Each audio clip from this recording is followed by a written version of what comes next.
Step 2 says we came to believe that a power greater than ourselves could restore us to sanity.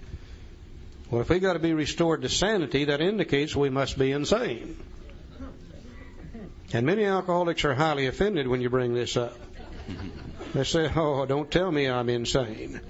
Yeah, I do some pretty crazy, stupid things when drinking. But when I'm sober, I'm much like normal people."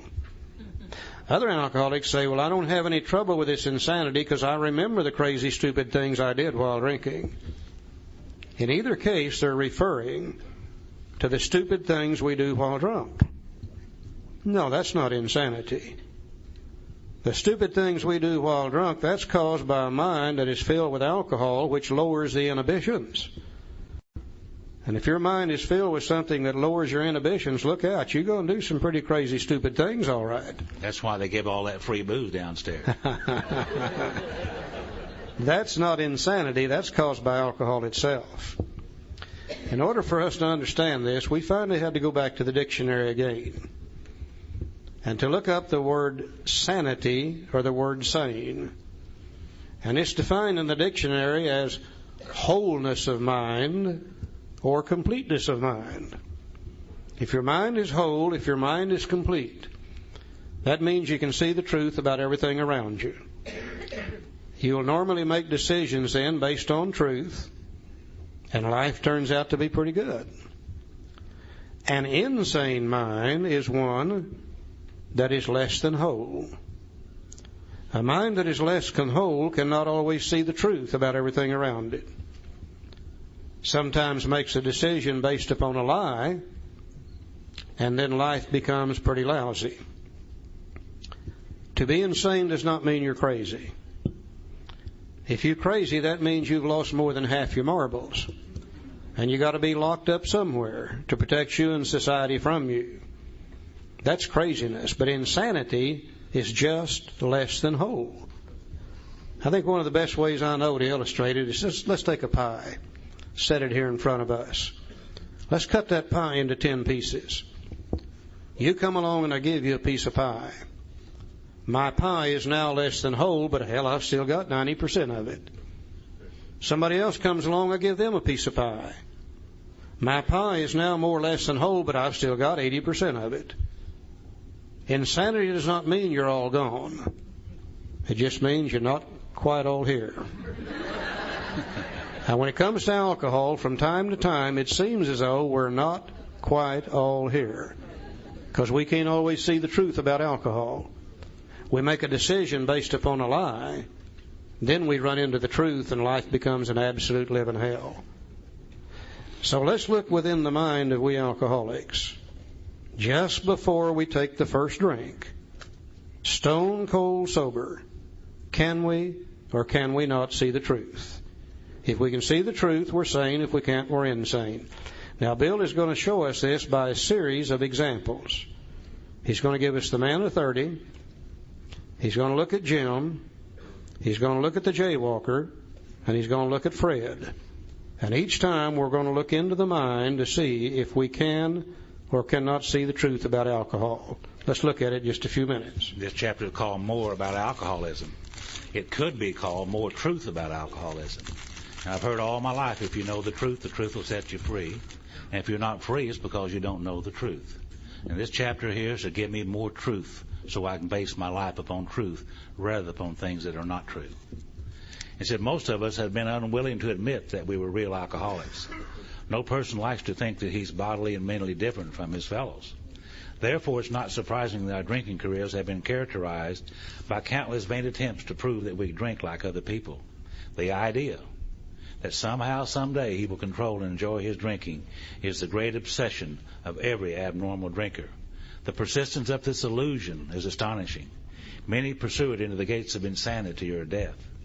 Now, we learned that we had to fully concede to our innermost selves that we were alcoholics. This is the first step in recovery. The delusion that we're like other people, or presently may be, has to be smashed. Now, be careful. In these 2 paragraphs that Joe just read, he has used 4 different words that all mean the same thing. And if you catch him at it, you know what he's doing. If you don't, you'll think he's talking about something else. He said the idea that someday somehow someday he will control and enjoy his drinking is the great obsession of every abnormal drinker. Now, we know an obsession is an idea that is so strong it can make you believe something that's true. It can make you believe a lie. The persistence of this illusion is astonishing. We know what an illusionist is. An illusionist is a magician, and they can stand in front of you in a sleight of hand and a few props. They can make you believe something that's not true. So illusion also means to believe something that's not true or to believe a lie. Many pursue it into the gates of insanity or death. Insanity is to believe something that's not true. The next paragraph, he said, the delusion that we are like other people or presently maybe has to be smashed. Delusion means the same thing. If you've deluded yourself, it means you've come to believe something that's not true. So you may see him using any one of four terms: obsession, illusion, delusion, or insanity.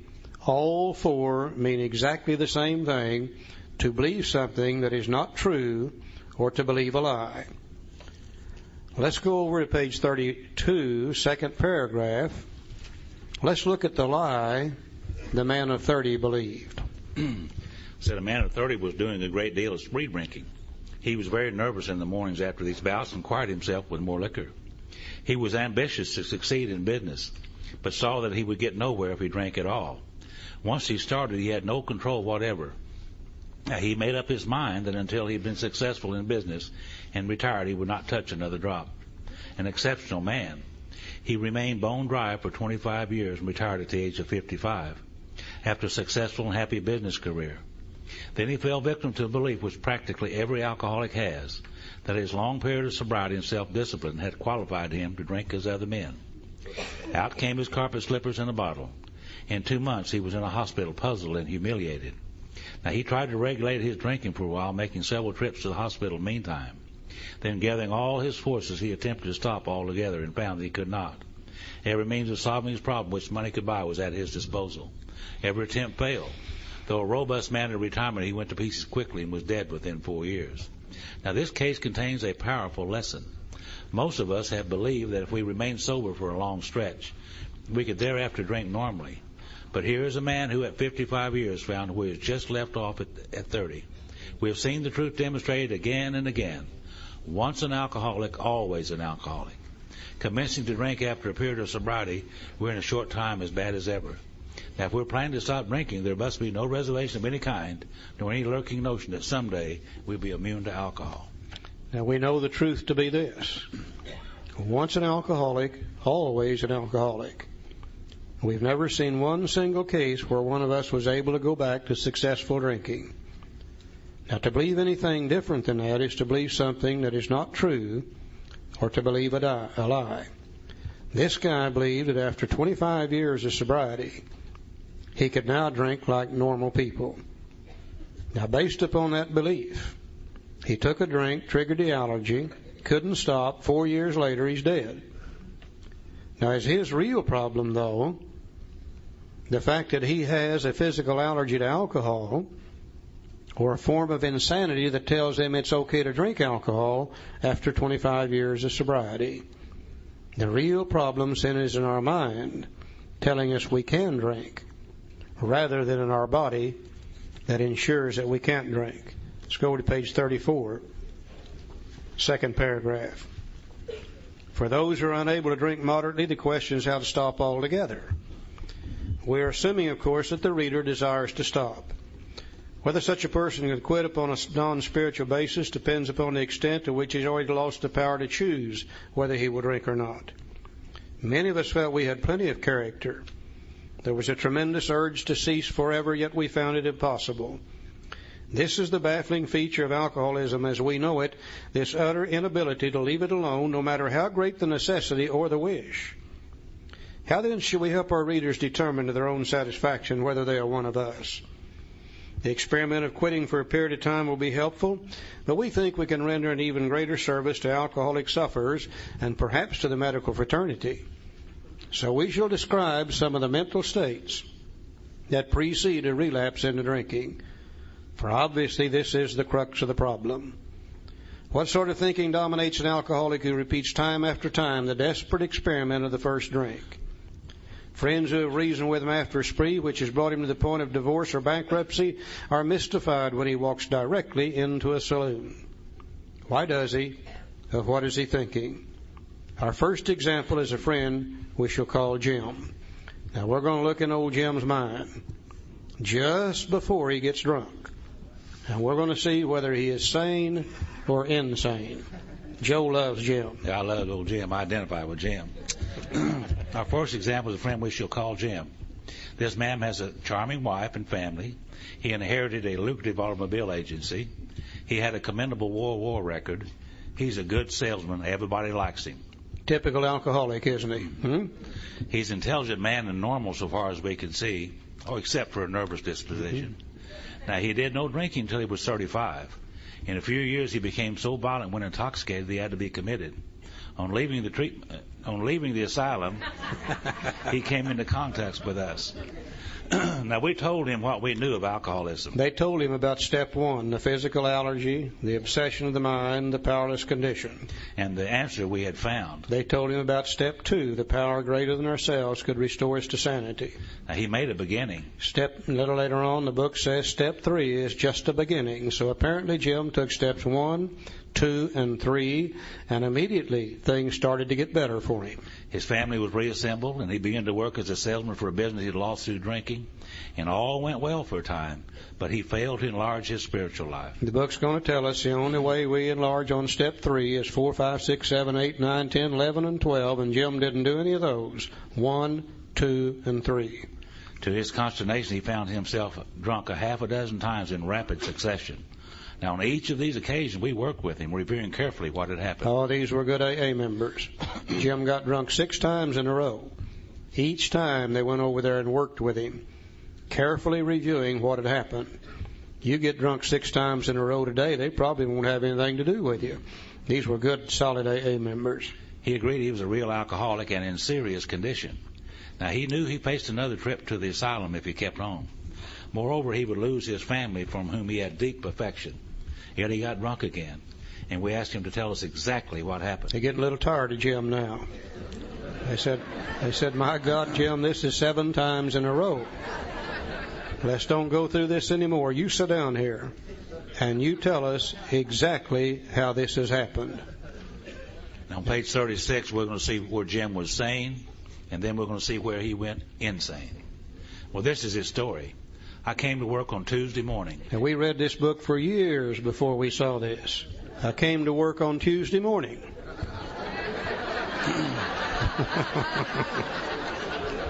Where was he all day Monday? You know? We're bad about Monday. Bad about Mondays.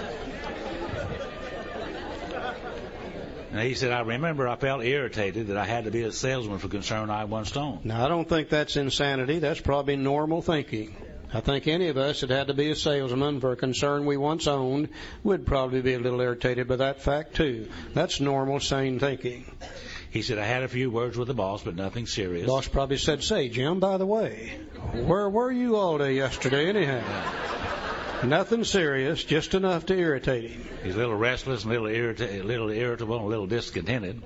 He said, then I decided to drive into the country and see one of my prospects for a car. What's more normal than if you're a car salesman, you want to get away from the shop for a while, drive out in the country, see somebody we already know that we're trying to sell a car to. That would be normal, sane thinking for an alcoholic car salesman. So on the way, I felt hungry, so I stopped at a roadside place where they have a bar. I had no intention of drinking. I just thought I'd get a sandwich. What's more normal than if you're hungry to stop in a roadside place to get a sandwich? The fact that they got a bar there is beside the point. We have no intention of drinking. We're hungry. We're going to get a sandwich. Normal, sane thinking for an alcoholic car salesman. I also had the notion I might find a customer for a bar at this place, which was familiar, but I've been going to it for years. I'd eaten there many times during the months I was sober. We're not going in there to drink. We've eaten there many times during the months we're sober. We're going to go in there and get a sandwich and maybe sell a car while we're in there. Yeah. Normal, sane thinking for an alcoholic car salesman. He said, I sat down at a table and ordered a sandwich and a glass of milk. Still no thought of drinking. Yeah.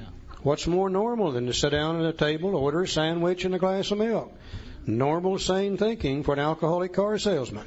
So I ordered another sandwich and decided to have another glass of milk. If you're hungry enough, there's nothing wrong with 2 sandwiches and 2 glasses of milk. Unless you're a member of Overeaters Anonymous, you'd better look at it.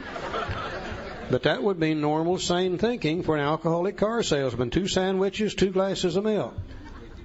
Now comes the squiggly writing. That's italic. He said, suddenly. Suddenly. That means right now. Suddenly. The thought crossed my mind that if I would put an ounce of whiskey in the milk, it couldn't hurt me on a full stomach. Now, this is absolute insanity, isn't it? For this guy to believe that he can take whiskey, mix it with milk, and take it on a full stomach and it won't hurt him. Now, based on the insane idea, he makes a decision and takes some action. He said, I ordered whiskey and poured it into the milk. And I vaguely sensed I was not being any too smart.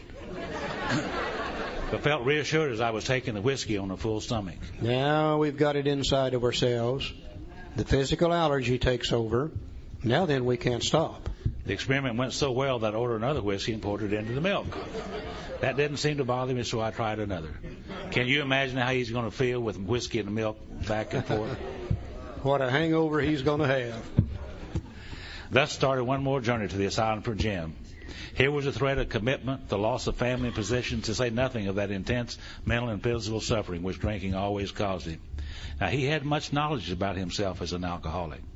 Yet all reasons for not drinking were easily pushed aside in the favor of the foolish idea that he could take whiskey if only he mixed it with milk. Whatever the precise definition of the word may be, we call this plain insanity.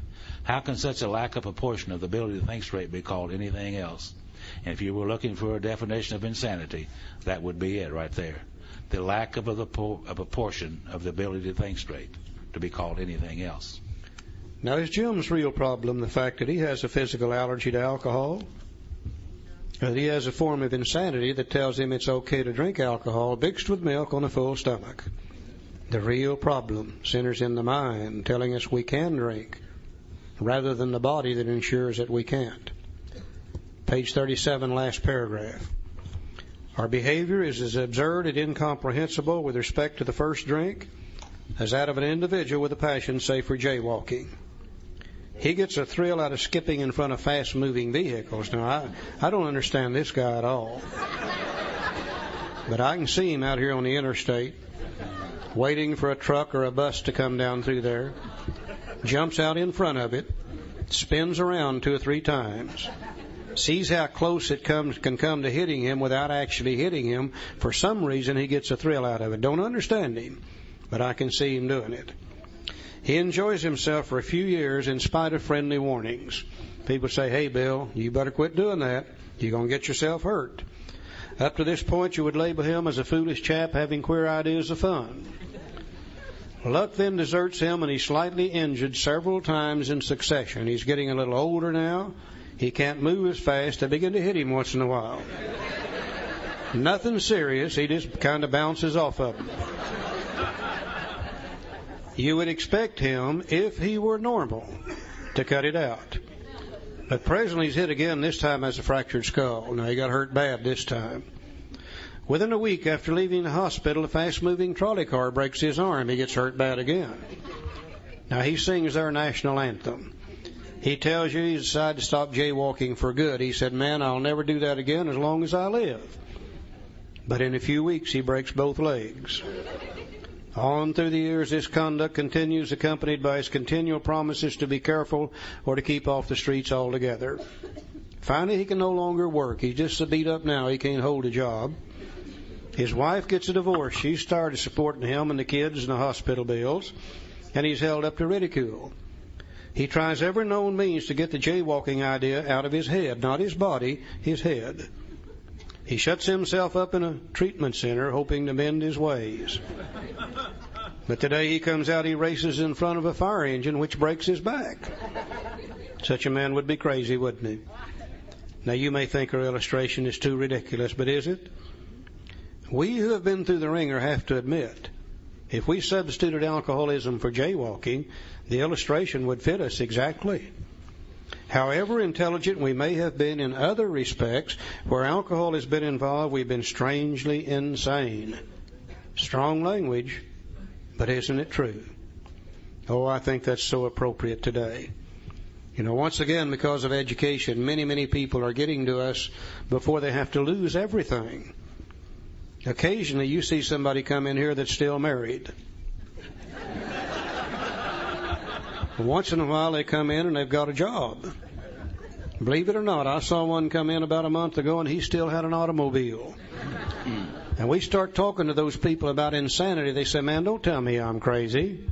I haven't lost anything. I've got my job. I've got my blah, blah. No, we're not talking about that at all. We're talking about one thing and one thing only. Can we or can we not see the truth about alcohol? If we can, we're sane. If we can't, we're insane. Now, the low-bottom drunk like Jim,